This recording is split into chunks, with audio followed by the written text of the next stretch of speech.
இன்னைக்கான current topic என்ன அப்படின்னு பார்த்தீங்கன்னா, டெப்டி சிஎம் உதயநிதி ஸ்டாலின் அவர்கள். உதயநிதி ஸ்டாலின் அவர்கள் துணை முதல்வர் ஆக போகிறார் அப்படிங்கிறது தான் தொடர்ந்து ஒரு வார காலமாக நிகழ்ச்சிகள் பேசிட்டு இருக்காங்க. நிறைய டிபேட்ஸ் போயிட்டு இருக்கு. பவள விழாவை கொண்டாடிய டிஎம்கே கட்சி சார்ந்தவர்கள் பவள விழாவில் ஒரு சில அமைச்சர்கள் முறையிட்டு இருக்காங்க.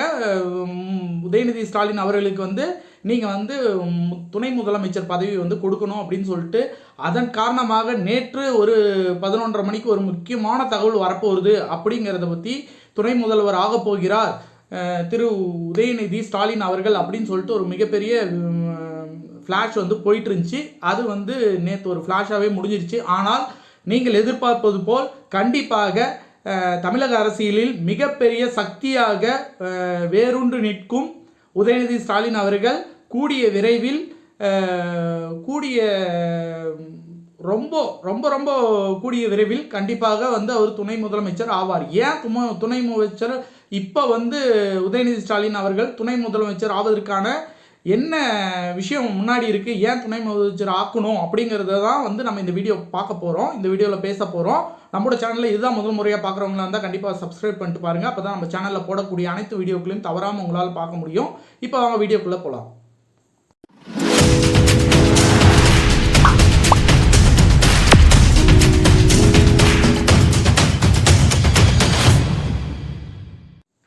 தமிழக அரசியலில் டிஎம்கே மிகப்பெரிய ஒரு சக்தி வாய்ந்த கட்சியாக இருக்கிறது அப்படிங்கிறது உங்கள் எல்லாருக்குமே தெரியும். ஏன்னா கடந்து வந்த அனைத்து தேர்தல்களிலும் மிகப்பெரிய பிரம்மாண்ட வெற்றியை அமைச்சிருக்காங்க, பிரம்மாண்ட வெற்றியை பெற்றிருக்காங்க. அதற்கு முழு காரணம் என்ன அப்படின்னு பார்த்தீங்கன்னா, கலைஞர் அவர்களால் செய்ய முடியாதை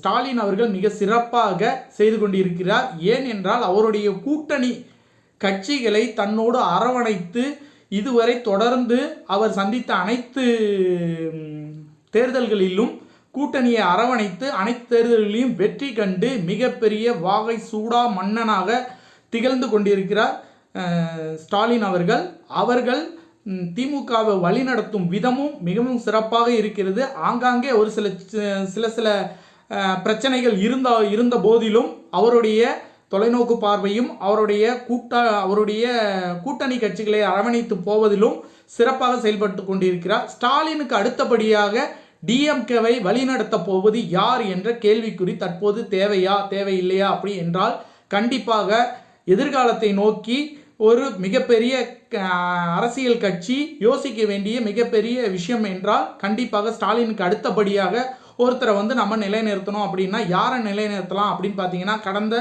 4 தேர்தலாக உதயநிதி ஸ்டாலின் அவர்களுடைய பிரச்சாரம் மூலியமாக மிகவும் பிரபலமாகி இருக்கிறார். அந்த பிரபலமான ஒரு நபரை முன்னிறுத்தும் பட்சத்தில் மக்களை ஈஸியாக சென்றடைந்து மக்களிடம் பழகும் விதத்தில் உதயநிதி ஸ்டாலின் அவர்கள் மிக சிறப்பாக செயல்பட்டு கொண்டிருக்கிறார். அதுவும் இல்லாமல் இளைஞரணியில் உள்ள அனைவரையும் ஒருங்கிணைத்து செல்கிறார். புதிய இரத்தத்தை பாய்ச்சுவதற்கான சரியான நேரம் இது. புதிய தலைவர்களை உருவாக்க வேண்டும், புதிய தொண்டர்களையும் உருவாக்க வேண்டும். அதற்கு புதிய தலைமையும் தேவைப்படுகிறது. அதற்காக பழையவர்களை எல்லாம் ஒதுக்கணுமா அப்படின்னா கண்டிப்பாக இல்லை. பழையவர்களுடைய அறிவும் பழையவர்களுடைய அனுபவமும் கண்டிப்பாக இந்த மிகப்பெரிய டிஎம்கே கட்சிக்கு கண்டிப்பாக தேவை. அதை உதயநிதி அவர்கள் கண்டிப்பாக அதை எந்த இடத்துலேருந்து அனுபவத்தை பெற்றுக்கொள்ள வேண்டுமோ அதை யாரிடமிருந்து பெற்றுக்கொள்ள வேண்டுமோ அதை மிக சரியாக பயன்படுத்தி கொள்வார் என்பது கண்டிப்பாக அவருடைய அரசியலை அவர் நிலைநாட்ட வேண்டும் என்றால் அனுபவமும் புத்திசாலித்தனமும் கண்டிப்பாக தேவை. அதை சரியாக கண்டிப்பாக பயன்படுத்துவார். ஏன்னா அவர் கலைஞரின் பேரன், ஸ்டாலினின் மகன் என்பதால் கண்டிப்பாக அந்த புத்தி கூர்மை அவரிடம் நன்றாகவே இருக்கும். இளைஞர்கள் வருங்காலத்தை நோக்கி படையெடுக்கும் போது இளைஞர்களின் பட்டாளத்தை தன் வசம் இழுக்கும் பட்சத்தில் தான் அடுத்த 50 ஆண்டுகள் டிஎம்கே மிகப்பெரிய ஒரு புரட்சியை நோக்கி சென்று கொண்டிருக்கிறது. பல எதிரிகள் புதிதாக உருவாகி கொண்டிருப்பார்கள். அத்தனை எதிரிகளையும் தடுத்து நிறுத்தி தவிடுபொடியாக்குவதற்கு நமக்கு இளைஞர் படை மிகவும் அவசியம். அந்த இளைஞர் படையை உருவாக்குவதற்கு ஒரு இளைஞர் தலைமையில் இருக்கும்போது கண்டிப்பாக ஒரு இளைஞர்களிடம் மிகப்பெரிய புத்துணர்ச்சியும் ஒரு மிகப்பெரிய ஒரு கடல் அலை போல வீறு கொண்டு எறுவார்கள் இளைஞர்களின் பட்டாளங்கள். அதை கருத்தில் கொண்டும் கண்டிப்பாக ஒரு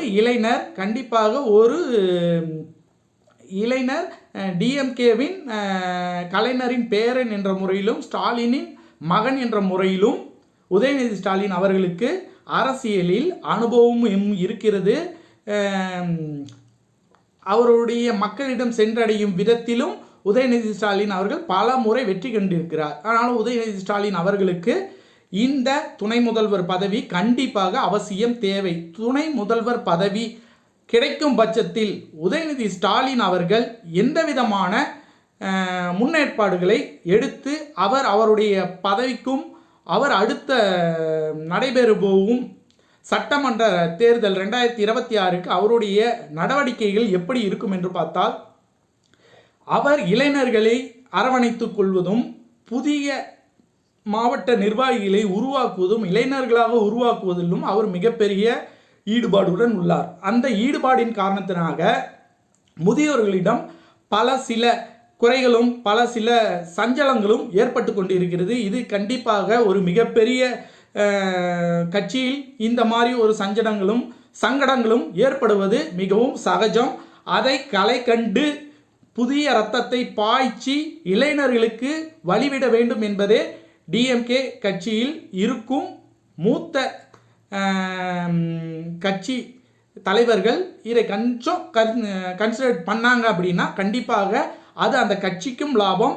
அடுத்த தலைமுறையை நோக்கி நகரும் டிஎம்கே தொண்டர்களுக்கு மிகப்பெரிய உற்சாகத்தை கொடுக்க வேண்டும். 2026 சட்டமன்ற தேர்தலில் நாம் மிகப்பெரிய வெற்றி அடைய வேண்டும் என்றால் மிகப்பெரிய உற்சாகம், இள ரத்தத்தை நம்ம உருவாக்க வேண்டும். இளைஞர்களை உருவாக்க வேண்டும். இளைஞர்களை உருவாக்குவதற்கு ஒரு இளைஞனை நாம் துணை முதல்வராக உருவாக்கும் பட்சத்தில் அவரிடம் இருந்து ஒரு மிகப்பெரிய ஒரு வைப்ரேஷன் இளைஞர்களிடம் உருவாகும். அந்த இளைஞர்களின் மூலியமாக மிகப்பெரிய படையாக திரள்வதற்கான வாய்ப்புகள் நிறையவே இருக்கு. அதை சிறப்பாகவே திரு உதயநிதி ஸ்டாலின் அவர்கள் செய்வார்.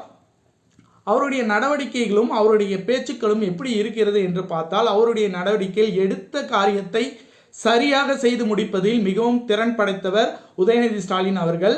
வல்லமை படைத்தவர், நிதானம் உடையவர், பேச்சிலும் கவனமாக இருக்கிறார், செயலிலும் கவனமாக இருக்கிறார். அவர் இதற்கு முன்பு ஒரு 10 வருடங்களுக்கு முன்பு 5 வருடங்களுக்கு முன்பு இருந்த உதயநிதி ஸ்டாலின் அவர்கள் இப்போது இல்லை.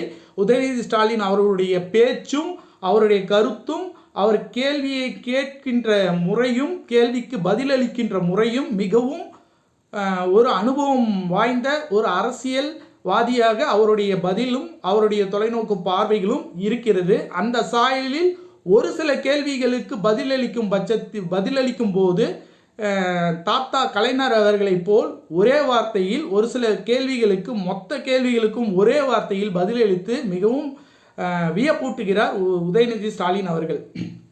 உதயநிதி ஸ்டாலின் அவர்கள் மிகப்பெரிய உச்சத்தை தொடுவதற்கு சரியான தருணம் எது என்றால் இந்த காலகட்டம் தான். 2026 சட்டமன்ற தேர்தலை எதிர்நோக்கி கொண்டிருக்கும் வேளையில் இந்த சரியான தருணத்தில் துணை முதல்வர் ஆக்கப்படும் உதயநிதி ஸ்டாலின் அவர்களுக்கு